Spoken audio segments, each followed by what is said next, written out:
جب جنگ بدر ہوئی تھی تو صرف 313 تھے لڑنے والے، باقی ڈرتے تھے لڑنے کے لیے۔ جو جنگ احد ہوئی، سرکار مدینہ نے جو تیر کمان والوں تھے ان کو کہا کہ تم نے اپنی یہ پوزیشن نہیں چھوڑنی۔ جب لوٹ مار شروع ہوئی وہ چھوڑ کے چلے گئے، سرکار مدینہ کا حکم نہیں مانا۔ 500 سے زائد آیات جس میں عظمت اصحاب رسول کو بیان کیا۔ ابھی آپ کے وزیر اعظم صاحب نے ایک تقریر فرمائی اور اس پہ بڑے تبصرے ہو رہے ہیں۔ مولانا فضل الرحمان صاحب کو بھی بڑا دکھ لگا ہے اس پر، اچھی بات ہے، لیکن کیا ہم ادب کے ساتھ پوچھ سکتے ہیں مولانا سے کہ عمران خان نے ساجد نقوی سے بھی بڑی گستاخی کی ہے؟ کہنا پڑتا ہے۔ میں علی الاعلان کہتا ہوں کہ میں خلفاء کی خلافت کا منکر ہوں۔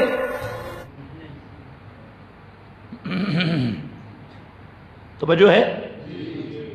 عمران خان نے جو لفظ کہے ہیں وہ لفظوں پہ میں بعد میں تبصرہ کرتا ہوں، لیکن سوال یہ ہے کہ ساجد نقوی سے بھی سخت لفظ کہے۔ ساجد نقوی وہ ہے جو ابو بکر صدیق کو مسلمان نہیں سمجھتا، خلافت خلفاء کا منکر، حضرت عائشہ صدیقہ کی عزت و عظمت کا منکر۔ تو میں پوچھ سکتا ہوں مولانا فضل الرحمان صاحب سے کہ ساجد نقوی کے ساتھ تو سینے سے سینہ ملاتا ہے۔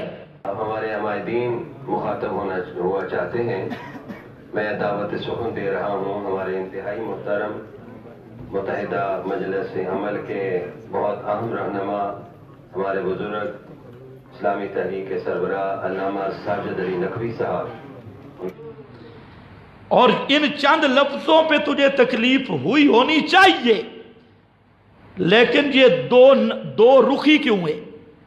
اگر باقی تیرے دل میں عظمت اصحاب رسول ہے، پھر دشمن اصحاب کو گلے لگانا، اس کے ساتھ اتحاد کرنا، اس کے ساتھ جناب مل کر تگو دو کرنا، اس کا نام دوغلی پالیسی اور اس کا نام عربی میں منافقت اور دو رنگی ہے۔